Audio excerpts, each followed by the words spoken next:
Assalamualaikum warahmatullahi wabarakatuh. Welcome to Hyuyin Channel.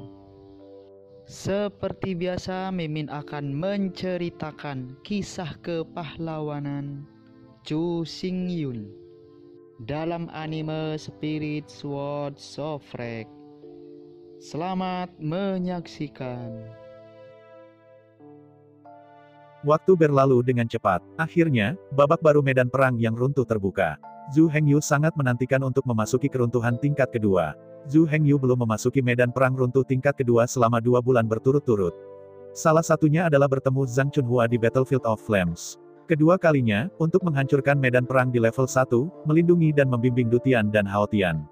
Akhirnya, 2 bulan kemudian, Zhu Hengyu memasuki medan perang runtuh tingkat kedua lagi. Begitu dia memasuki medan perang yang runtuh, Zhu Hengyu bergegas ke posisi bengkel. Lebih dari 2 bulan membalikkan alam 5 elemen, untuk runtuhnya medan perang itu lebih dari 20 bulan, hampir 2 tahun. Setelah sekian lama, saya pasti akan menemukan beberapa batu ganda. Melihat kedatangan Zhu Hengyu, pandai besi itu tiba-tiba tertawa terbahak-bahak. Karena aturan waktu yang berbeda, dia sudah tidak bertemu Zhu Hengyu selama 2 tahun. Awalnya, dia masih khawatir Zhu Hengyu akan mengalami kecelakaan, dan dia tidak akan datang. Tapi sekarang sepertinya kekhawatirannya tidak perlu. Kegentingan. Dengan suara lembut, pandai besi tua itu membuka kotak kayu itu. Tiba-tiba, sekotak penuh Dao Wensi muncul di depan Zhu Hengyu. Dengan berseru, Zhu Hengyu berkata dengan tidak percaya, "Kemana kau pergi, ada begitu banyak butir batu." Menghadapi seruan Zhu Hengyu, pandai besi itu berkata sambil tersenyum, "Dalam 2 tahun terakhir, saya telah meminta yang muda dan kuat di desa untuk memperhatikan mengumpulkan daosi saat pergi berburu, jadi itu saja." Setelah sekilas, Zhu Hengyu bisa melihatnya. Mungkin ada lebih dari 200 batu Tao di dalam kotak. Dengan cara ini, tidak terlalu berlebihan. Lagi pula, lebih dari 2 tahun 20 bulan. Rata-rata, saya hanya menemukan sekitar 10 yuan sebulan. Ini benar-benar tidak terlalu banyak. Alasan mengapa hanya ada sedikit akumulasi di masa lalu sebenarnya karena semua orang tidak sengaja mencarinya. Dalam banyak kasus, karena saya tidak memperhatikan, bahkan jika saya melihat Dao Wensi, tanpa sadar saya mengabaikannya. Sekarang hanya sedikit perhatian, semuanya benar-benar berbeda. Antara berpikir, Zhu Hengyu tidak berbicara terlalu banyak omong kosong, dan berkata sambil tersenyum, "Bagaimana, apakah kamu masih menggunakan emas untuk melunasi tagihan?" Tidak. Begitu kata-kata Zhu Hengyu jatuh, pandai besi itu tersenyum pahit dan menggelengkan kepalanya, "Saya membelinya dari mereka dengan chaos kristal. Saya sudah menghabiskan uang saya. Kali ini, saya harus menggunakan chaos kristal untuk melunasi tagihan." Tidak masalah. Mengangguk dengan gembira, Zhu Hengyu menghitung jumlah batu Tao, yang berjumlah 238. Sesuai dengan harga 1000 kristal kacau, Zhu Hengyu langsung membayar 238.000 kristal kacau. Menyingkirkan batu Tao itu, Zhu Hengyu berkata, "Di sisi saya, Anda sebenarnya tidak perlu khawatir tentang itu. Anda bisa melepaskan dan membeli batu Tao itu. Saya masih mengatakan itu, sebanyak yang Anda miliki, saya akan menagih." Mengangguk dengan penuh semangat, pandai besi itu berkata dengan bersemangat, "Tidak masalah, kaulah yang berbicara, aku percaya kamu." Sambil tersenyum dan mengangguk, Zhu Hengyu berkata, "Jika kamu percaya padaku, kamu bisa melepaskan transaksi ini. Sebenarnya, anak-anak muda di desa tidak hanya bisa mencarinya, tapi juga bisa membeli dari para biksu dari luar." Mendengar kata-kata Zhu Hengyu, pandai besi itu memandang Zhu Hengyu dengan mata cerah dan berkata, "Saya memang bisa membeli." Melihat keraguan pandai besi itu, Zhu Hengyu tahu apa yang dia khawatirkan.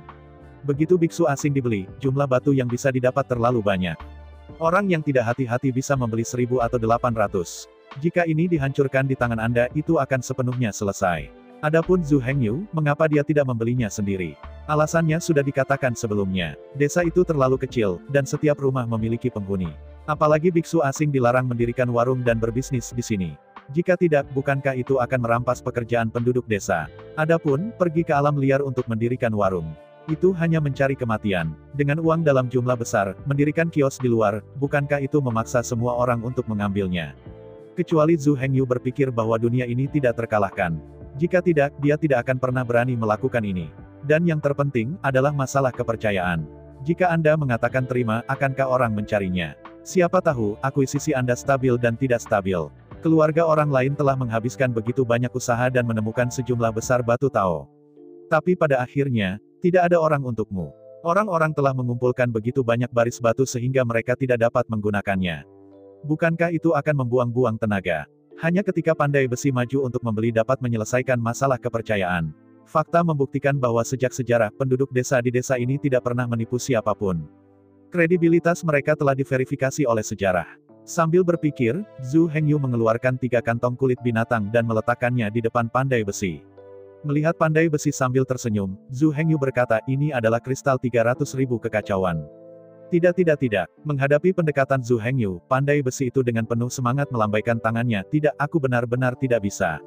Sebelum pandai besi selesai berbicara, Zhu Hengyu berkata dengan datar, ini bukan deposit. Saya akan menaruh uang itu di tempat Anda dan Anda akan membelinya untuk saya. Menghadapi pernyataan Zhu Hengyu, pandai besi itu tiba-tiba ragu-ragu dan berkata, bukankah ini sama? Bagaimana bisa sama? Sebelumnya, kamu yang membeli batu Daowen lalu menjualnya kepadaku.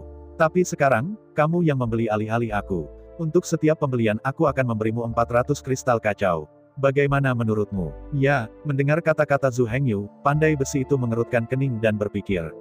Setelah memikirkannya sebentar, pandai besi itu mengulurkan alisnya dan berkata sambil tersenyum, haha, ini bagus, kalau begitu tidak apa-apa. Melihat Zhu Hengyu dengan ragu-ragu, pandai besi itu berkata, jika ingin membeli atas nama Anda, kami harus menandatangani kontrak. Di hadapan pandai besi, Zhu Hengyu tahu apa yang dia khawatirkan. Jika itu benar-benar akuisisi atas nama itu bukan pandai besi. Siapapun dari desa dapat memenuhi syarat untuk pekerjaan ini. Hanya, dari sudut pandang Zhu Hengyu, hanya akuisisi pandai besi yang paling masuk akal. Hanya jika dia datang untuk membeli, dia yang paling mudah dipercaya dan tidak curiga. Yang lainnya, tanpa identitas pandai besi, mudah dicurigai. Setelah memikirkannya, Zhu Hengyu setuju tanpa mengucapkan sepatah kata pun. Segera pandai besi mengeluarkan selembar kertas kulit binatang dan dengan cepat menandatangani kontrak.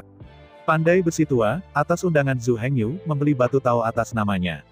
Harga belinya adalah 1 keping dari 600 kristal yang kacau balau. Setiap kali Zhu Hengyu dari pandai besi membeli Dao Wensi, dia akan dibayar 400 kristal kacau. Setelah kontrak dibuat, kedua belah pihak harus merahasiakannya dan tidak boleh memberitahu siapapun. Zhu Hengyu tidak bisa lagi mempercayakan orang lain di desa untuk membeli Dao Wensi atas namanya. Untuk alasan yang sama, pandai besi tua tidak bisa lagi menerima undangan orang lain untuk mengumpulkan Dao Si. Jika seseorang melanggar kontrak ini, mereka akan mengalami 5 badai petir. Yang disebut 5 guntur adalah guntur yang bisa membunuh semua yang ada di desa. Segera kontrak ditandatangani, dan kedua belah pihak menggigit jari telunjuk mereka dan menekan sidik jari mereka. Saat keduanya menekan sidik jari mereka satu demi satu, kontrak itu segera terbakar. Hanya dalam beberapa napas itu berubah menjadi fly ash dan melayang di antara dunia. Dengan dibuatnya kontrak, pandai besi tua itu akhirnya melepaskan hatinya dan tertawa keras. Hingga saat ini, dana untuk akuisisi disediakan oleh Zhu Hengyu. Sebanyak yang diberikan Zhu Hengyu padanya, dia membeli sebanyak mungkin butir batu. Oleh karena itu, pandai besi tua hanya akan menghasilkan uang, tetapi tidak akan kehilangan uang. Siapa yang tidak bisa bersukacita dengan hal yang begitu baik? Hal-hal baik untuk menghasilkan keuntungan tetap tanpa kehilangan uang, dan menghasilkan uang setiap hari, orang bodoh senang berkembang. Bagi Zhu Hengyu, memiliki sumber batu asrama yang stabil lebih penting dari apapun. Meskipun biayanya lebih mahal, Zhu Hengyu tidak pernah takut untuk menghabiskan uang, yang paling dia takuti adalah ada uang, tetapi dia tidak bisa mendapatkan bahan yang dia butuhkan dengan segera. Suantian adalah inti Zhu Hengyu. Dan hukum yang terkandung dalam Dao Wensi, dan kekuatan surga, adalah keberadaan yang paling dibutuhkan Suantian. Dapat dikatakan bahwa setiap kali suatu karya Dao Wensi dimasukkan, tidak peduli apakah itu mengandung hukum atau tidak. Kekuatan Suantian akan diperkuat. Dengan dunia kecil, menelan dunia besar, tidak ada yang lebih bergizi. Medan perang yang runtuh. Liu Mei mengantar gadis hitam, membawa badan hukum Zhang Chunhua, Nir, dan Suantian, dan dengan cepat bergegas ke istana bawah tanah. Di atas gadis hitam, hanya ada Liu Mei. Lagi pula, cukup canggung bagi ketiga gadis itu untuk duduk bersama begitu dekat. Apalagi ini tidak aman. Badan hukum Zhang Chunhua, Nir, dan Suantian semuanya telah lolos ke satu tanduk di dahi gadis hitam, yang merupakan menara pelepas jiwa. Pada saat ini, mereka bertiga berdiri di jendela menara kota jiwa, memandangi istana bawah tanah yang gelap di luar. Sambil berlari, Liu Mei dengan cepat sampai di aula istana bawah tanah pertama. Menghadapi 200 atau 300 tentara yang roboh di aula utama, Liu Mei tidak berhenti, dan bergegas ke arahnya setelah sedikit terangsang. Namun, saat Liu Mei melewati aula pertama, dengan lambaian tangan kanannya, daun willow hijau terbang dari tangannya dengan lembut, mendarat di dinding, dan menempel dengan kuat. Antara Mercedes-Benz, setiap kali Liu Mei melewati aula gua, daun willow akan terlempar keluar dan menempel di dinding. Di daun willow ini, ada roh alis willow yang menempel. Melalui daun willow, Liu Mei dapat mendeteksi situasi di aula ini kapan saja. Setelah tentara yang roboh di sini menghilang, Artinya di medan perang paralel lainnya, seorang biksu telah mencapai posisi ini. Selama sprint sepanjang jalan, segera, Liu Mei meninggalkan ratusan daun willow satu demi satu, yang dibagikan di ruang gua yang berbeda. Sampai saat ini, Liu Mei menghela nafas lega dan melambat. Dengan pikiran, tubuh Dharma Suantian di menara penenang jiwa muncul seketika. Melihat aula kosong di depannya, 3 atau 400 prajurit yang runtuh segera melambaikan pedang Suantian di tangan mereka, membunuh mereka seperti angin. Wus-wus. Selama mekar teratai pedang 9 daun, hanya dalam waktu 10 napas, semua prajurit yang roboh di aula gua semuanya dikalahkan, menjatuhkan 3 hingga 400 kristal yang kacau.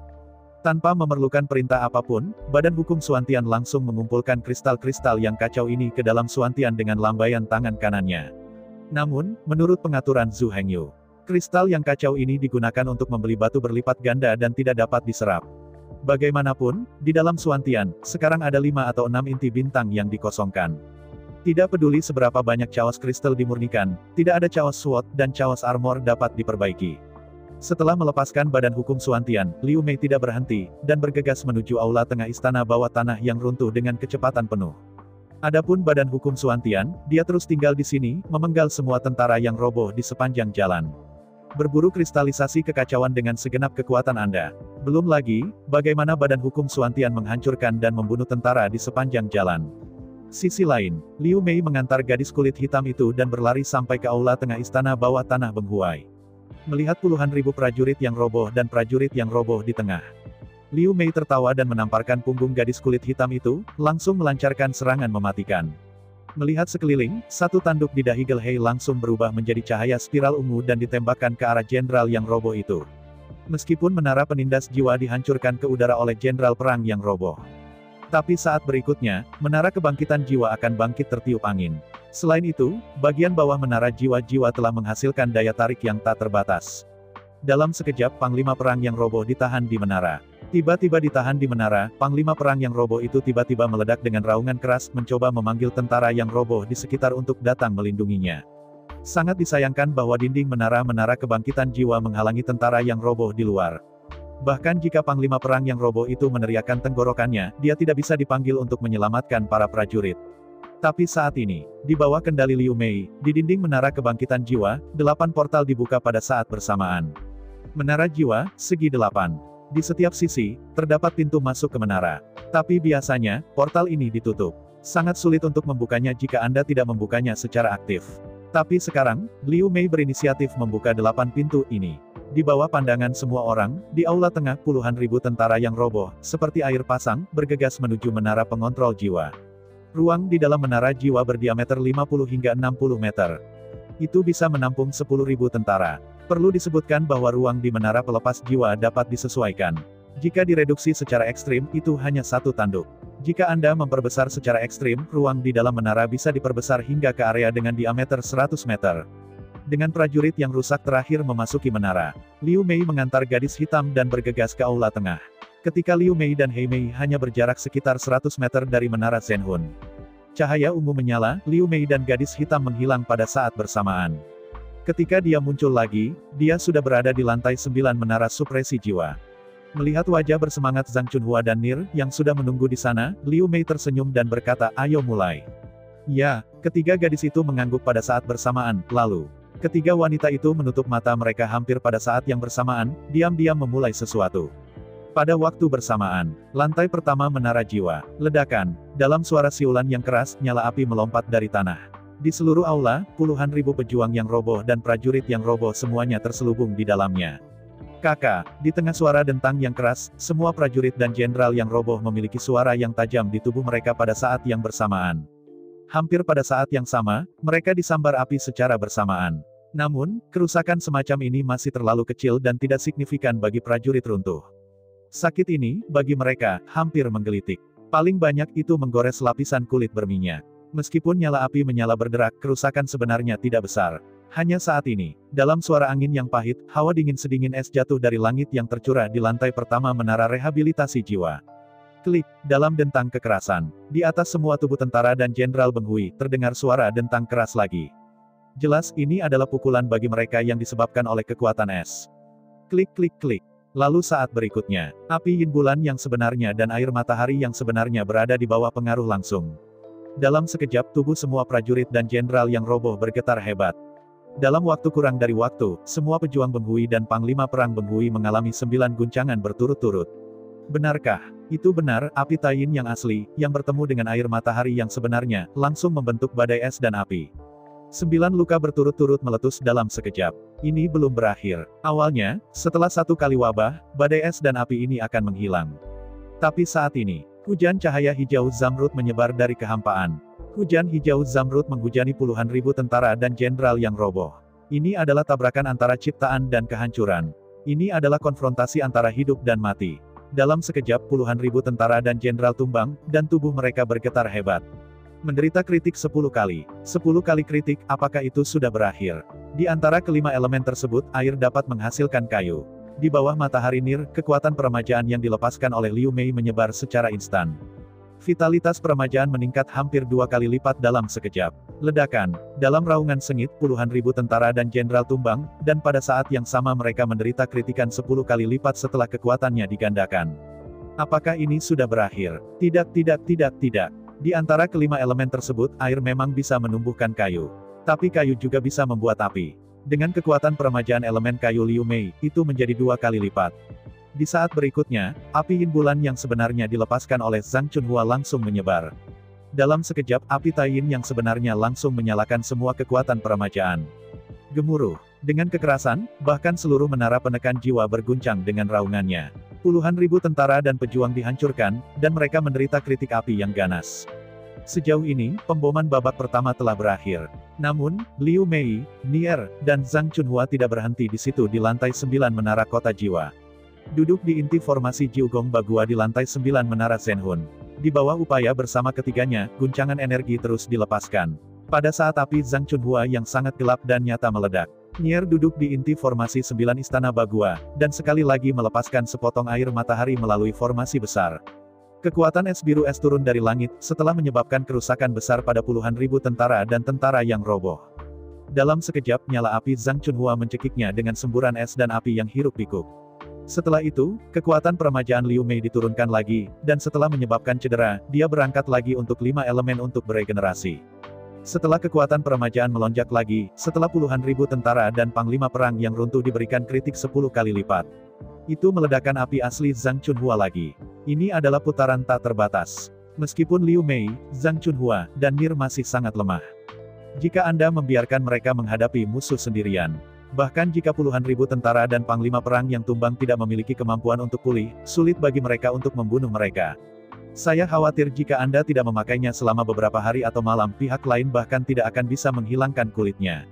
Namun, setelah mereka bertiga bergabung, itu benar-benar berbeda. Air menumbuhkan kayu, kayu menghasilkan api, dan ketika air mengatasi api, ia dapat meledakkan letusan terakhir es dan api. Anda tahu, api bulan yin yang sebenarnya dan air matahari yang sebenarnya adalah kekuatan tertinggi. Ketika keduanya digunakan secara terpisah, daya hanya rata-rata. Tetapi jika dua kekuatan itu digabungkan, itu akan menjadi kekuatan kedua instrumen. Kekuatan dua instrumen mengabaikan semua pertahanan. Seiring berjalannya waktu, di ruang di lantai pertama menara rehabilitasi jiwa, semakin banyak air, api, kayu, dan 3 elemen energi terakumulasi. Kekuatan penghancur yang disebabkan oleh 3 energi utama juga meningkat. Apalagi yang paling menakjubkan adalah, lewati arai 9 istana Bagua dari menara Zhenhun. Ketiga wanita itu dapat membombardir semua musuh di lantai pertama menara penindasan jiwa pada saat bersamaan, alih-alih membombardir mereka satu persatu. Oleh karena itu, meskipun setiap putaran siklus, kerusakan yang ditimbulkan sebenarnya sangat lemah. Tetapi saat siklus ini terus berlanjut tanpa batas, semuanya benar-benar berbeda. Akumulasi langkah bisa mencapai ribuan mil. Kumpulkan aliran kecil, Anda bisa menjadi sungai. Ketika 3 wanita bergabung, peningkatan arai 8 diagram di 9 istana. Setelah puluhan ribu tentara dan jenderal runtuh, setelah pemboman selama 10 jam. Akhirnya, puluhan ribu tentara tumbang, meledak pada saat yang hampir bersamaan. Ledakan. Wow, ribuan kristal kacau jatuh ke tanah. Pada saat yang sama, puluhan ribu aliran udara hitam kelabu beredar dengan panik di menara penekan jiwa. Tampaknya menemukan jalan keluar, melarikan diri. Tapi menara penekan jiwa ini terbuat dari kristal suci jiwa.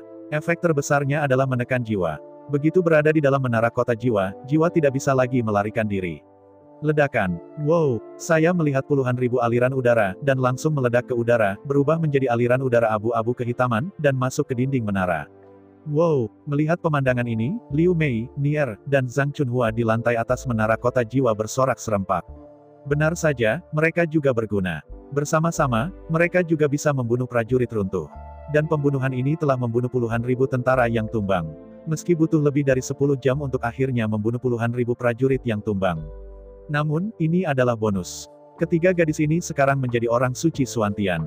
Badan hukum Suantian berada di dekat mereka. Mereka dapat mengambil mana dari dalam Suantian kapan saja. Oleh karena itu, meski sedikit lelah energinya memang hampir habis, namun tidak perlu khawatir kekurangan mana. Melihat ke tengah aula utama, Panglima Perang yang runtuh masih berjalan-jalan.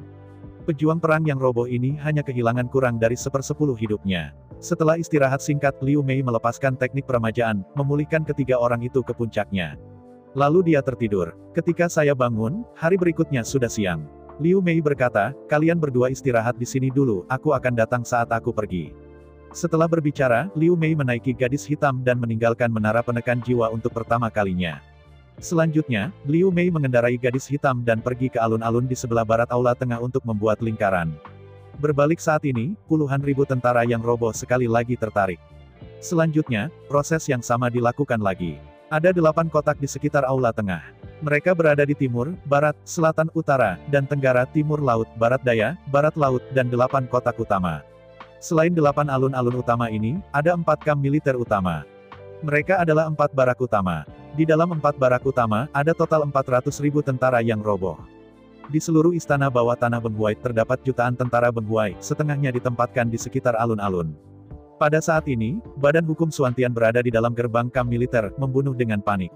Dalam 20 hari ke depan, Badan Hukum Suantian dapat membersihkan setidaknya 2 kamp militer, menewaskan total 200.000 tentara yang roboh. Ketiga gadis itu juga dapat membunuh 5 hingga 60.000 tentara yang roboh. Di babak terakhir keruntuhan medan perang, alasan mengapa 270.000 kristal chaos dipanen adalah karena itu diperoleh.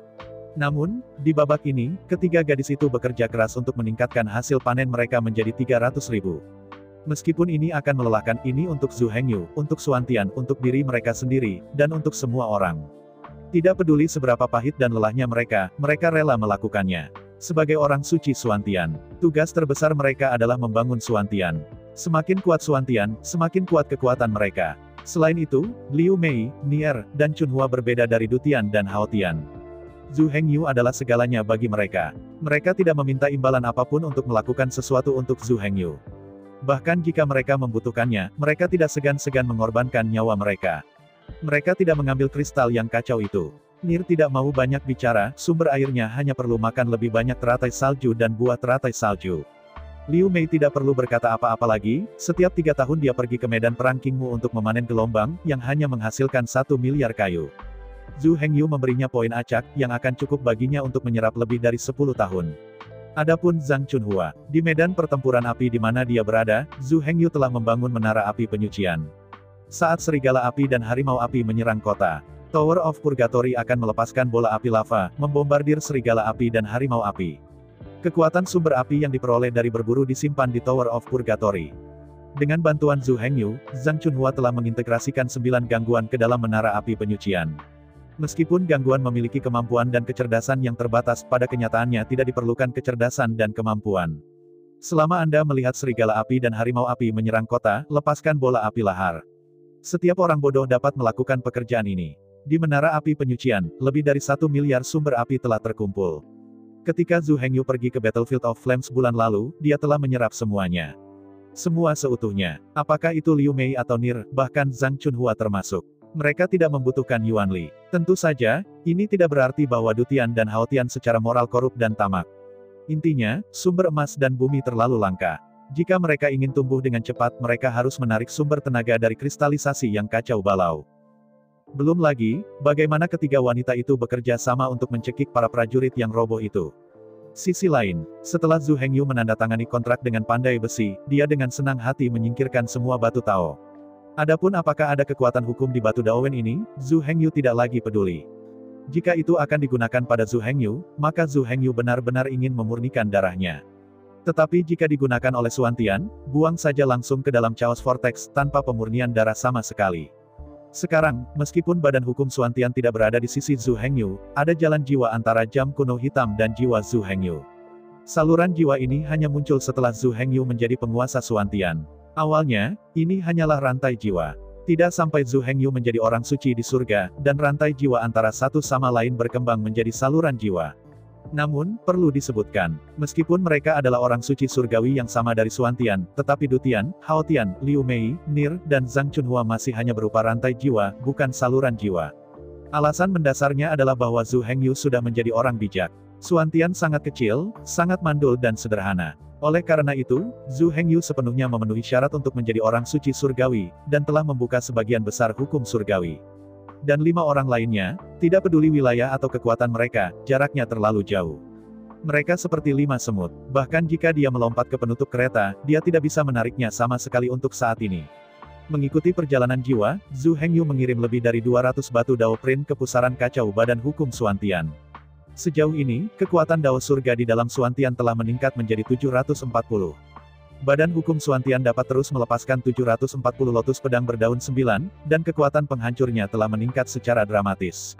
Pada waktu bersamaan, medan perang yang runtuh. Badan hukum Suantian telah menghabiskan kekuatan Dao surgawi, dan bersembunyi di sudut gelap diam-diam memulihkan kekuatan Dao surgawi.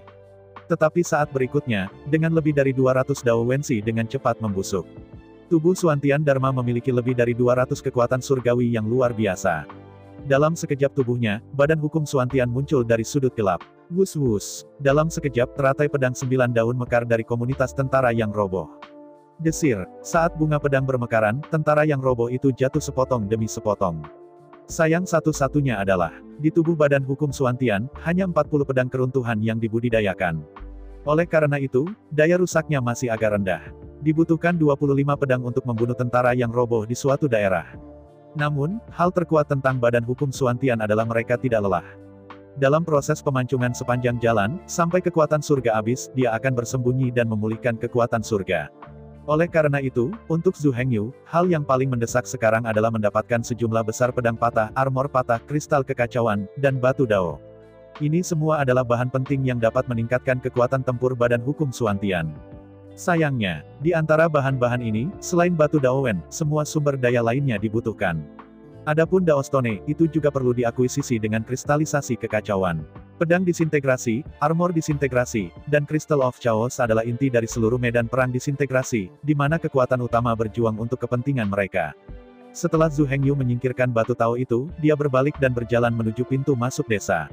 Selanjutnya, saatnya menguji kekuatan 12 dewa ibu kota Guntur. Meninggalkan desa sepanjang jalan, Zhu Hengyu dengan hati-hati bergegas ke kiri.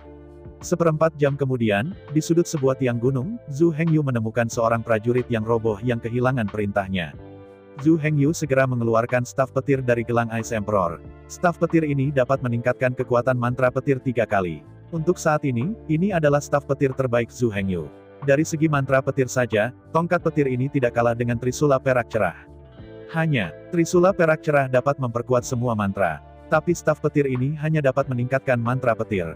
Sesaat berpikir, Zhu Hengyu membuka perisai kekuatan sumber 5 elemen. Pepatah lama berjalan dengan baik, jika Anda tidak belajar mengalahkan, Anda harus belajar mengalahkan. Meskipun Zhu Hengyu tidak lagi perlu belajar dipukul, lebih penting untuk memastikan keselamatan dirinya sendiri terlebih dahulu. Setelah membuka Five Elements Genesis Shield, dengan lambaian tangan kanan Zhu Hengyu, petir menyambar staf petir di tangannya. Boom, klik-klik. Di tengah guntur yang dahsyat, guntur warna-warni seperti pelangi jatuh dari langit. Itu menebas dengan keras di kepala prajurit yang roboh. Awalnya, kekuatan guntur haruslah guntur, dengan dentang. Tapi 12 ibu kota Zhu Hengyu berbeda. Guntur jatuh, dan prajurit yang roboh itu membuat 12 dentang berturut-turut dalam 0,1 detik. Alasannya adalah bahwa cerita Zhu Hengyu adalah dewa petir, tetapi tidak sederhana sama sekali. Ketika Zhu Hengyu masih menjadi Chu Xingyun, dia memiliki monumen petir kuno. Karena itu, hukum 3000 guru sudah terkenal. Menurut hukum 3000 guntur, Chu Xingyun pernah menciptakan mantra guntur 5 guntur yang kuat.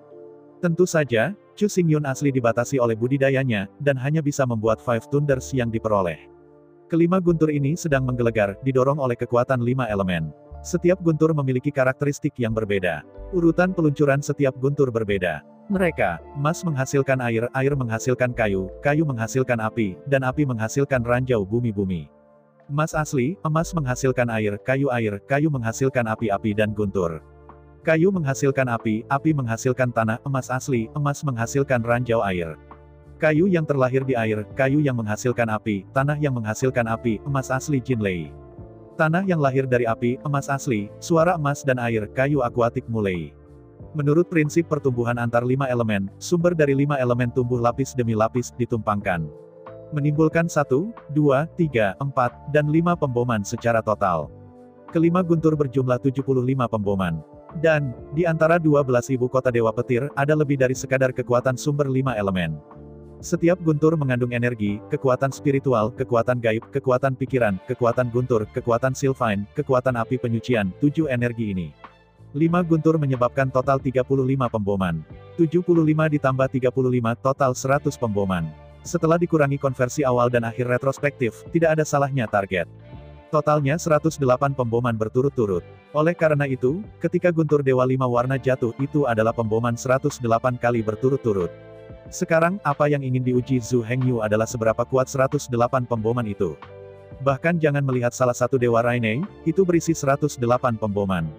Namun, karena 12 energi Zhu Hengyu tidak terlalu kuat. Oleh karena itu, bahkan jika ditumpangkan pada 108 lapisan, kekuatannya belum tentu besar. Perlu disebutkan bahwa, sampai saat ini, mantra dan kekuatan supernatural Zhu Hengyu adalah 12 ibu kota Dewa Guntur, meteor api ajaib, perisai kekuatan sumber 5 elemen bawaan, daya tembak tak terbatas, kekuatan matahari, kekuatan api penyucian, kekuatan perampokan. Adapun energi, kekuatan spiritual, kekuatan magis, dan kekuatan pikiran, semuanya berasal dari tubuh dan jiwa. Zhu Hengyu tidak berhenti setelah melepaskan Dewa Petir Surga. Dengan dukungan daya tembak tak terbatas, Zhu Hengyu melepaskan Dewa Petir Dutian satu demi satu dengan 3 napas sebagai interval. Akhirnya, setelah 33 dewa dan guntur, prajurit yang roboh itu meledak berubah menjadi pasir hitam di langit, melayang di antara langit dan bumi. 33 Daos adalah dewa guntur surgawi, meledakkan dan membunuh 3.000 tentara yang roboh dengan vitalitas. Dihitung dengan cara ini, setiap catatan guntur dewa surga dapat menyebabkan sekitar 100 pingsan kekuatan destruktif. Namun, ini adalah hasil dari staf petir, 3 kali lipat. Jika Anda menghilangkan peningkatan 3 kali lipat dari staf petir, kemudian, setiap sinar adalah dewa petir, yang dapat menyebabkan 30 runtuhnya kekuatan penghancur. Kekuatan destruktif 30 runtuh, jika rata-rata menjadi 108 guntur. Kemudian kekuatan dari setiap guntur yang hebat bisa dibayangkan. Zhu Hengyu menemukan jalan yang harus dia tempuh selanjutnya. Terus terang, itu adalah untuk terus berlatih dan memperkuat 5 elemen emas, kayu, air, api, bumi, energi, kekuatan spiritual, kekuatan gaib, kekuatan pikiran, kekuatan guntur, kekuatan matahari, kekuatan api penyucian. 12 kekuatan ini, ketika masing-masing dari 12 jenis kekuatan ini dapat mencapai kekuatan satu keruntuhan, maka rekor semua dewa petir akan menjadi kerusakan 108. Ditambah dengan peningkatan staf petir, kerusakan lebih dari 300 runtuh. Pada saat itu, selama 10 dewa saya bergemuruh, Anda dapat membunuh seorang prajurit yang rusak. Tentu saja, ini mengacu pada pejuang yang runtuh di medan perang runtuh tingkat kedua. Jika itu adalah medan perang runtuh tingkat pertama, selama 10 catatan Dewa Guntur, Anda dapat membunuh seorang prajurit yang roboh. Zhu Hengyu tidak bisa menahan senyum ceria. Selanjutnya, Zhu Hengyu tidak kembali ke desa. 30 jalan Dewa Guntur dapat membunuh seorang prajurit yang rusak. Mengondensasi 3 kristal kacau. Efisiensi ini sebenarnya tidak rendah. Apalagi mantra guntur ini bukan hanya salah satu Dewa Guntur surga. Cahaya guntur api penyucian itu juga perlu dipelajari. Dengan Dewa Petir monolitik terkuat, dia tidak dapat menangani semua situasi. Penting untuk mempelajari gemuruh api penyucian serangan kelompok untuk menangani sebagian besar situasi. Dalam setengah bulan ke depan, Zhu Hengyu pergi lebih awal dan kembali terlambat, berlatih dengan tekun. Sebagai mantra, Anda dapat mencapai level tertinggi tidak segera setelah Anda mempelajarinya. Seperti waktu untuk merapal mantra, dan hubungan antar mantra. Contoh lainnya adalah superposisi dari 108 petir. Dapat dikatakan bahwa semakin banyak Anda berlatih, semakin besar kekuatan dewa-dewa saya ini. Dan, dalam proses pertarungan, energi Zhu Hengyu, kekuatan spiritual, kekuatan pikiran, dan kekuatan sihir juga akan ditempa dan ditingkatkan. Sambil memburu para prajurit yang roboh, sambil berburu kristal yang kacau balau, Zhu Hengyu akan langsung menyerap setiap kristal kacau yang dijatuhkan. Setiap kristal yang kacau dapat memberi Zhu Hengyu 50.000 sumber daya. Jinmu, air, api, dan bumi, sumber dari 5 elemen adalah 10.000. Pada saat yang sama, pengetahuan Zhu Hengyu tentang laut masih dengan cepat menyerap kekuatan guntur yang dihancurkan oleh ekor naga petir itu. Setiap saat, kekuatan Zhu Hengyu meningkat pesat. Saat babak medan perang yang runtuh ini akan segera berakhir, Zhu Hengyu telah meledakkan dan membunuh seorang prajurit dengan 33 catatan menjadi dewa surga. Setelah dipromosikan ke level 30 Dewa Petir di surga, dia pasti akan membunuh seorang pejuang yang pingsan. Dengan kata lain, dalam sebulan terakhir, kekuatan Zhu Hengyu telah meningkat sekitar 10% dibandingkan sebulan yang lalu. Kecepatan peningkatan yang mengerikan seperti itu sungguh luar biasa. Bahkan Zhu Hengyu, yang selalu sangat ketat pada dirinya sendiri, sangat puas dengan kemajuannya. Melihat putaran medan perang yang runtuh ini akan segera berakhir, Zhu Hengyu mengemasi tasnya dan bersiap untuk bergegas kembali ke desa untuk beristirahat. Bagaimanapun, masih banyak hal yang harus dihadapi setelah kembali. Jika Anda tidak mengisi kembali energi Anda, itu tidak akan berhasil. Di sepanjang jalan, sesekali temui beberapa prajurit runtuh yang berkeliaran. Alasannya adalah karena Zhu Hengyu berspesialisasi dalam mengembara di sudut-sudut terpencil. Hanya para pejuang yang roboh di sudut-sudut terpencil ini yang tidak akan diburu oleh biksu lain. Berbalik ke hutan di depan, Zhu Hengyu sekali lagi menemukan seorang prajurit yang rusak di samping sebuah kolam. Zhu Hengyu mengeluarkan staf guntur dalam sekejap dan itu adalah Dewa Petir Guntur. Cahaya guntur warna-warni tiba-tiba jatuh dari langit dan menghantam tubuh prajurit yang roboh itu. Ledakan. Dalam deru kekerasan, dalam sekejap Dutian Shenlei menyebabkan 108 kerusakan padanya. Sampai saat ini, Zhu Hengyu bisa membunuh seorang prajurit yang roboh hanya dengan 30 sinar Dewa Surgawi. Rata-rata, setiap jalur adalah Dewa Petir, dan kekuatan penghancurnya telah mencapai 100. Di bawah berkat vitalitas tak terbatas. Butuh 30 napas untuk melepaskan Dutian God Thunder sekali. Sekarang hanya perlu 3 tarikan napas untuk melepaskannya lagi. Oleh karena itu, selama 90 napas waktu, Zhu Hengyu dapat dengan mudah membunuh seorang prajurit yang rusak. Ledakan, ledakan, keroncongan. Saat Zhu Hengyu bergerak dengan kecepatan tinggi sambil terus melepaskan Dewa Petir Surga. Raungan guntur terdengar dari jauh. Melihat prajurit yang roboh itu akan segera dikalahkan. Di hutan sebelah pepohonan bergetar. Kemudian, seekor serigala hijau raksasa dan seekor harimau dengan mata menggantung meraung dan melompat keluar. Mozu, mati. Begitu mereka muncul, serigala raksasa berambut hijau dan harimau gantung mengucapkan kata-kata. Secara mematikan, dia menyerang Zhu Hengyu. Menghadapi ini, Zhu Hengyu tidak peduli untuk membunuh prajurit yang roboh itu. Antara tubuh dan gunung, Zhu Hengyu melambaikan tangan kanannya, awan guntur surgawi, meledak ke arah serigala raksasa berambut biru tercepat. Ledakan. Dalam raungan sengit, tubuh raksasa berambut hijau itu sedikit gemetar. Cahaya cian di sekujur tubuhnya bersinar lagi dan lagi. Perisai kekuatan sumber Ruoyouru Cian muncul di sekitar tubuhnya. Rekor Dewa Petir ini dengan sempurna ditentang olehnya. Meskipun perisai daya sumber cian telah sedikit melemah, dalam hal proporsinya, ini kurang dari 1%. Dari mata telanjang, tidak ada pelemahan sama sekali. Mengaum. Dalam raungan itu, tubuh serigala raksasa cian itu penuh dengan cahaya cian. Didorong oleh hembusan angin cian, kecepatan serigala raksasa cian meningkat secara eksponensial. Menghadapi adegan ini, Zhu Hengyu bingung dan marah. Dia tidak mengerti, mengapa pihak lain tidak mengajukan pertanyaan dan menyerang ketika dia muncul. Dalam kemarahan, Zhu Hengyu bertarung dan berjalan, dan staf petir di tangannya terus menunjuk. Satu demi satu, para dewa surga bergemuruh, dan mereka terus meretas. Akhirnya, setelah 10 hari berturut-turut Dewa Petir, perisai kekuatan sumber cian dari serigala raksasa cian akhirnya sedikit melemah. Yang disebut satu jejak sekitar 1%. Dengan kata lain, perisai kekuatan sumber serigala raksasa cian ini memiliki kekuatan pertahanan 100.000 runtuh. Untuk membunuh serigala raksasa biru ini, Zhu Hengyu harus melepaskan 1000 guntur. Jelas ini tidak realistis. Belum lagi, kecepatan serigala raksasa biru ini secepat kilat. Apalagi di belakang serigala cian, ada harimau dengan mata menggantung. Meskipun kecepatan harimau yang menarik perhatian itu sedikit lebih lambat daripada kecepatan serigala raksasa biru. Tapi tidak perlu diragukan lagi. Harimau yang mempesona itu jelas merupakan keberadaan yang defensif dan merusak. Selama serigala raksasa biru menjerat Zhu Hengyu, setelah harimau yang menarik perhatian itu menyusul, Zhu Hengyu akan mati. Di antara pemikiran Zhu Hengyu, serigala raksasa biru dengan keras membuka mulutnya dan mengeluarkan aliran udara biru. Dalam sekejap angin menderu-deru. Ribuan bila angin terkondensasi menjadi badai bila angin, yang menyelimuti Zhu Hengyu. Geser. Dalam suara pemotongan yang intensif, perisai kekuatan sumber 5 elemen Zhu Hengyu dengan cepat melemah dengan kecepatan yang terlihat dengan mata telanjang. Ini bukanlah yang terpenting. Hal yang paling menakutkan adalah badai bila angin masih menjerat anggota tubuh Zhu Hengyu, memperlambatnya. Dengan hanya sedikit penundaan, serigala raksasa biru itu berhasil menyusul Zhu Hengyu. Harimau bermata gantung di belakang juga meraung dan bergegas di udara. Zhu Hengyu tahu bahwa dia tidak bisa pergi hari ini. Namun, dia memiliki pengganti Willow, jadi dia sama sekali tidak takut. Karena tidak ada rasa takut hidup dan mati, Zhu Hengyu harus mencari tahu mengapa lawan menyerangnya. Penarikan. Terakhir kali saya datang ke medan perang runtuh level kedua ini, ketika saya bertemu Yair. Dia juga diburu. Selain itu, kata Mozu disebutkan dalam kata-kata pihak lain. Zhu Hengyu harus mengambil kesempatan ini untuk mencari tahu alasannya. Berhenti. Setelah tiba-tiba berhenti, Zhu Hengyu berteriak. Melihat Zhu Hengyu berhenti, serigala raksasa berambut biru dan harimau gantung itu tidak buru-buru menyerang. Ini seperti kucing menangkap tikus, setelah menangkap tikus, selama tidak terlalu lapar, mereka tidak akan mati menggigit. Selalu bermain dengannya sebentar sebelum membunuhnya. Mengikuti serigala raksasa berambut hijau dan harimau bermata gantung berhenti. Di saat berikutnya, dalam dua suara siulan, kedua monster itu langsung berubah menjadi dua pria kekar. Di antara mereka, pria yang diubah oleh serigala hijau raksasa adalah pria berambut biru. Tapi yang mengubah harimau yang mempesona itu adalah rambut merah dengan mata seukuran lonceng tembaga. Menatap pemuda berotot dan pria berambut merah kekar, Zhu Hengyu berkata dengan dingin, "Kami tidak pernah mengenal satu sama lain, mengapa Anda ingin menyerang saya?"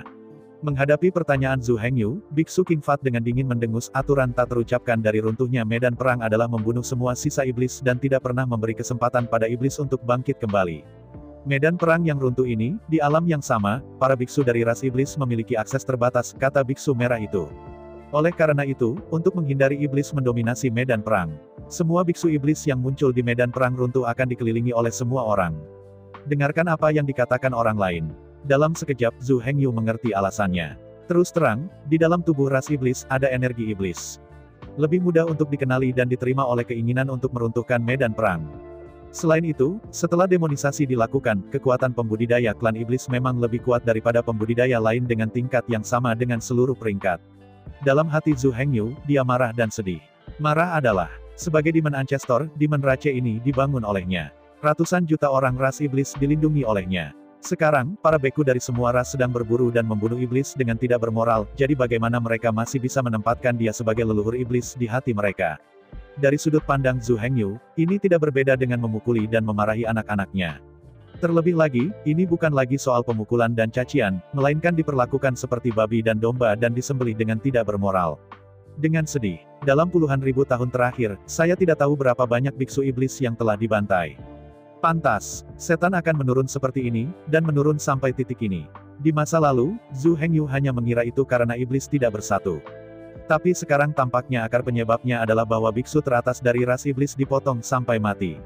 Di medan perang, yang Anda perhatikan adalah pertempuran melawan tentara, pertempuran melawan para jenderal.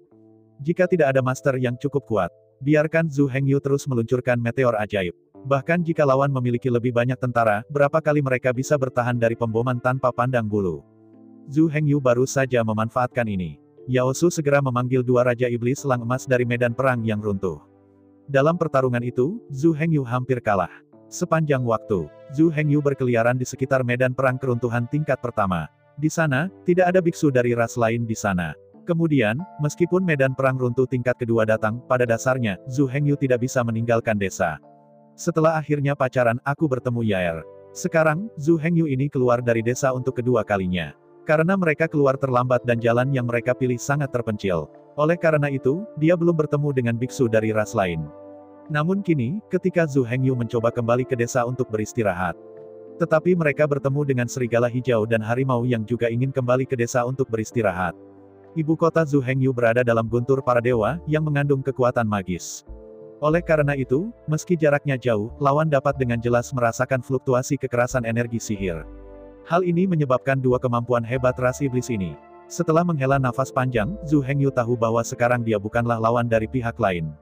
Jangan bicara tentang satu atau dua. Bahkan jika itu satu lawan satu, Zhu Hengyu tidak bisa mengalahkan lawannya. Bagaimanapun, lawan telah berada di medan perang runtuh tingkat kedua ini selama ribuan tahun, puluhan ribu tahun. Setelah bertahun-tahun akumulasi, bagaimana Zhu Hengyu sekarang bisa dibandingkan? Oleh karena itu, Zhu Hengyu bahkan tidak mau repot-repot mencoba. Anda tahu, begitu Zhu Hengyu mencoba, Zhu Hengyu masih dikalahkan. Kemudian, cabang pohon willow yang diberikan Liu Mei padanya hancur total. Ini jelas tidak hemat biaya. Sambil menghela nafas, Zhu Hengyu menatap tajam kedua jenderal iblis yang berlawanan. Ketika pikiran Zhu Hengyu bergerak, dia langsung merangsang saluran jiwa dengan tubuh hukum Suantian. Hah! Dengan suara siulan, lampu hitam dan merah menyala. Sosok Zhu Hengyu menghilang dengan aneh. Menghadapi pemandangan ini, serigala hijau dan harimau itu terkejut. Apa yang terjadi? Bocah itu, kenapa menghilang tanpa jejak dalam sekejap mata? Di sisi lain, namun, Zhu Hengyu kembali ke Suantian melalui saluran jiwa. Lihat sekeliling. Pusaran besar yang kacau balau perlahan berputar di bawah kakinya. Di pusaran yang kacau, 3.000 pohon willow tumbuh. 3.000 akar willow dari pohon willow berakar dalam di pusaran kekacauan. Langit dihiasi bintang-bintang dingin. Bahkan jika mereka jauh, mereka bisa merasakan sinar dingin hutan dari bintang-bintang. Meskipun Zhu Hengyu berhasil lolos dari bahaya, dia untuk sementara aman. Namun, rasa malu melarikan diri tanpa perlawanan membuatnya merasa sangat tersiksa. Niatnya bukan untuk lari, berjuang sampai akhir. Namun, ketika kekuatannya tidak sebaik situasi manusia, itu hanya akan ditukar dengan penghinaan yang lebih besar. Sekarang dia melarikan diri, itu hanya retret strategis yang mengetahui bahwa dia tersesat. Jika Anda dipukuli oleh seseorang yang gemuk dan mendapatkan pengganti willow, Anda akan kehilangan muka. Namun, tidak peduli seberapa aman Anda. Kemarahan batin Zhu Hengyu tidak bisa dipadamkan. Meskipun Zhu Hengyu sudah kuat sejak lama, secara umum, dia hanya mengikuti arus kekuatan dan pengaruh, tidak terlalu antusias. Dia jarang seperti para pertapa beku, yang telah memakan semua penderitaan dan menanggung semua dosa, hanya untuk dapat naik ke tingkat tertentu satu hari sebelumnya. Tapi sekarang, Zhu Hengyu terstimulasi. Dia tiba-tiba menyadari bahwa dia adalah inti dari medan perang yang runtuh ini. Dia hanya pemula. Jika Anda tidak bekerja keras, Anda akan sering menghadapi rasa malu seperti saat ini. Jelas, ini tidak dapat diterima oleh Zhu Hengyu. Saya ucapkan banyak terima kasih kepada teman-teman yang telah menonton video yang saya tampilkan. Untuk video selanjutnya bisa standby di channel ini. Terima kasih.